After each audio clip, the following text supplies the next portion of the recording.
हे श्री कृष्णा, जिसने नहीं किया पूरे महीने कार्तिक स्नान तो वे अंतिम 5 दिन करे ये नियम व्रत, तो उन्हें पूरा कार्तिक मास नहाने का, स्नान करने का पुण्य फल मिलेगा। राधे राधे। उन्होंने नहीं किया वो सुनो आज।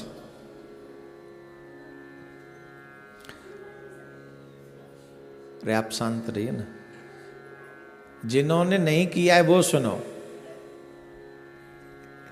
जिन्होंने व्रत नहीं किया है, मतलब जिन्होंने पूरा कार्तिक नहीं स्नान किया, वो सुने।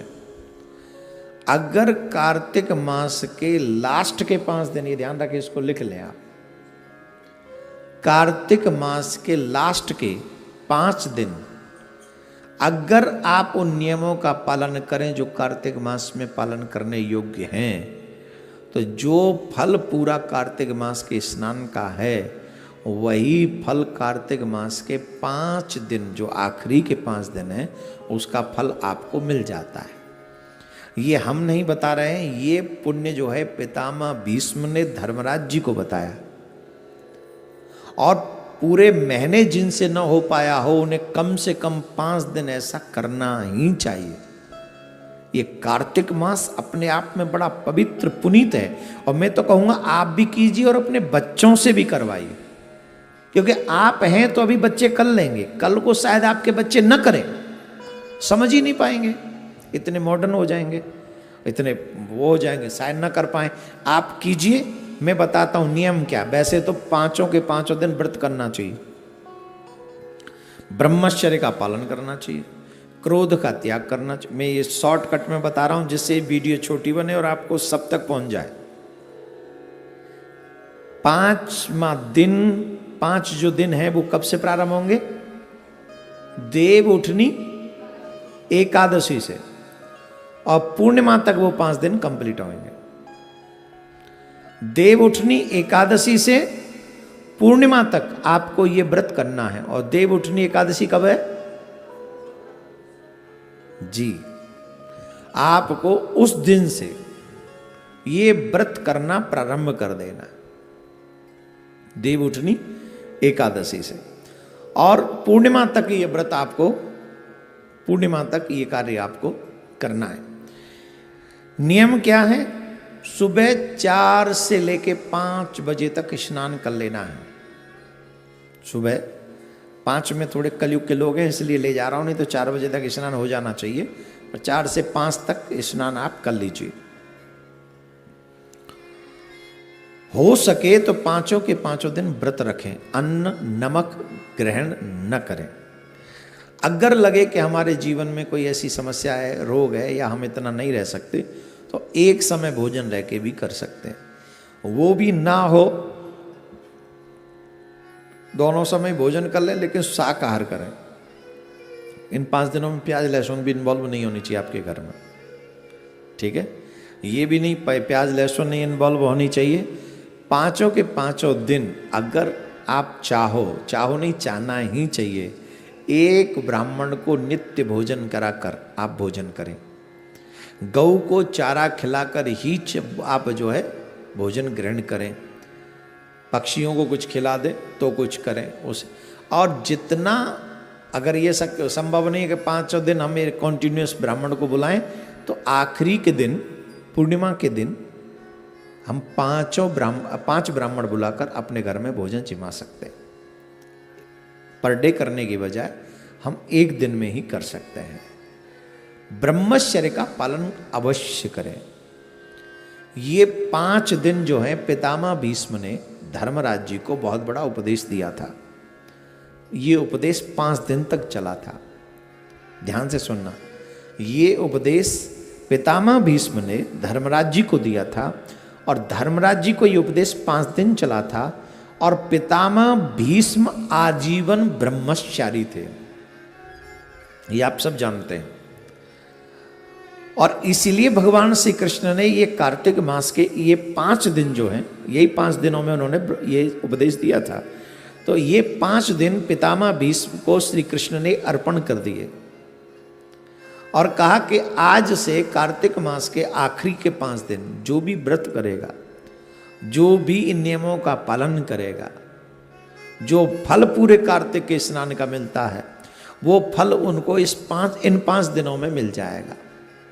तो पितामह भीष्म आजीवन ब्रह्मचारी थे, इसलिए इन 5 दिनों में ब्रह्मचर्य का पालन करना चाहिए, पृथ्वी पर शयन करना चाहिए, झूठ नहीं बोलना चाहिए, देवी देवताओं की पूजा नित्य करनी चाहिए, स्पेशली तुलसी, आंवला और बेलपत्र, इन वृक्षों की पूजा करनी चाहिए। तुलसी हमारे सनातन में बहुत पूजनीय हैं, इसलिए तुलसी के बिरवे के पास जो ये व्रत करें उन्हें सुबह शाम दीपक जलाना चाहिए, घी का दीपक, शुद्ध देसी गाय के घी का दीपक, भैंस का नहीं। आपके यहां बाजार का घी आता है और ये प्रॉब्लम है, हमारे कहने से 10 घी जलेंगे, 10 दीपक जलेंगे इन 5 दिन में, सुबह शाम एक एक, राइट। तो आप 10 दीपकों में कितना घी लगा दोगे? 200 ग्राम, 300 ग्राम, इससे ज़्यादा तो नहीं। 300 ग्राम नहीं, 200 ग्राम ही घी ले आओ, लेकिन वो शुद्ध लाओ और तुलसी मैया के आगे सुबह शाम वो दीपक जलाओ। बाद में एक दीपक मंदिर में भी जाके जला सकते हैं आप। भगवान विष्णु का कोई मंदिर हो, कृष्ण जी का कोई मंदिर हो, राम जी का कोई मंदिर हो, जब संध्या का समय सूर्यास्त हो रहा हो उस समय जाकर आप वो दीप दान कर सकते हैं। जो जमुना के तट पर रहते हैं वो जमुना जी को पूर्णिमा के दिन अवश्य दीपदान करें। जो गंगा जी के तट पर रहते हैं वो अवश्य पूर्णिमा के दिन गंगा जी को दीपदान करें। और जिन जिन के पास में आध्यात्मिक नदियां जो हैं उनको पूर्णिमा के या तो 5 के 5 दिन, अगर संभव हो 5 दिन तो आप 5 दिन जाकर दीपदान करें, अगर नहीं हो तो आखिरी वाले दिन पूर्णिमा के दिन ही 5, 10, 11, 21 जितने आप दीपक वहां जला सके दीपदान करें, दीपमाला करें। इतने में ही आपका स्वर्ग निश्चित हो जाएगा, मैं लिख के दे सकता हूं।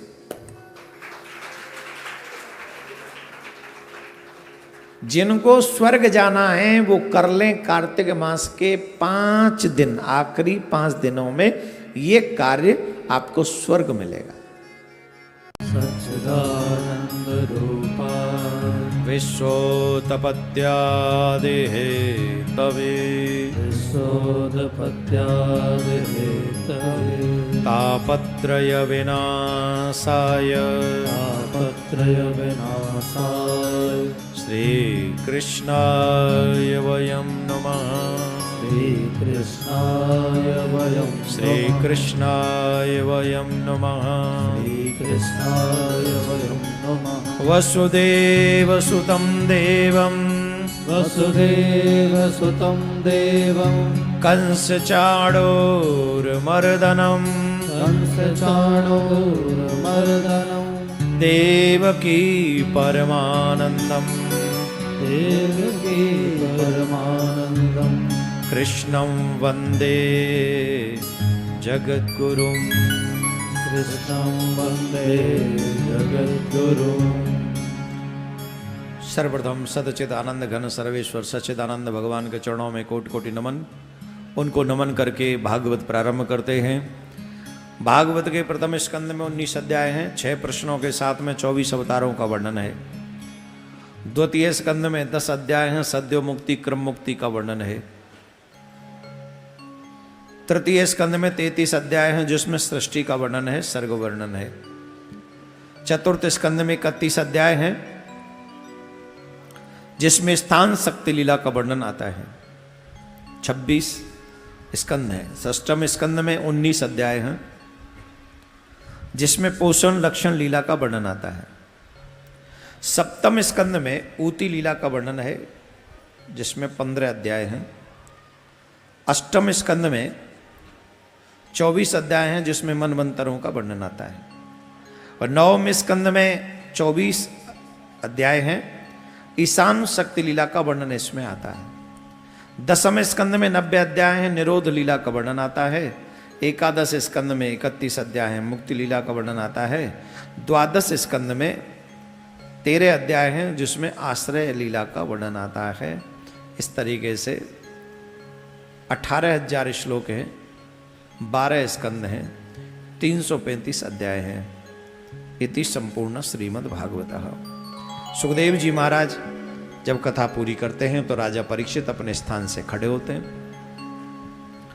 सुखदेव जी महाराज जी को तिलक करते हैं, साष्टांग दंडवत करते हैं, द्रव्य दक्षिणा देते हैं और प्रणाम करके गंगा के तट पर आते हैं। गंगा के तट पर कुशासन डालकर वहाँ पर विराजमान हो जाते हैं। कुशासन डालकर बैठकर वो भागवत सर्प तक्षक के आने की प्रतीक्षा करते हैं। तक्षक का आना डसना ये श्राप की पूर्ति भर है, पर राजा के प्राण तो उसी समय भगवान में समा गए जिस समय श्रीमद् भागवत संपन्न हुई। बोले भागवत महापुराण।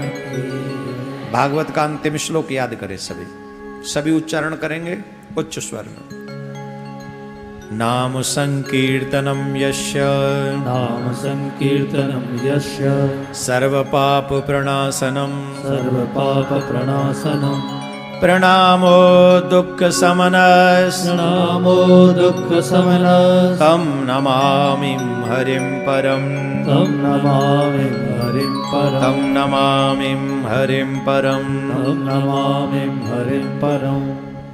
श्री व्यास जी महाराज ने अंतिम श्लोक में लिखा है, अरे मनुष्यों, कलिकाल में जितनी सरलता से तुम्हारी मुक्ति हो सकती और किसी युग में नहीं हो सकती,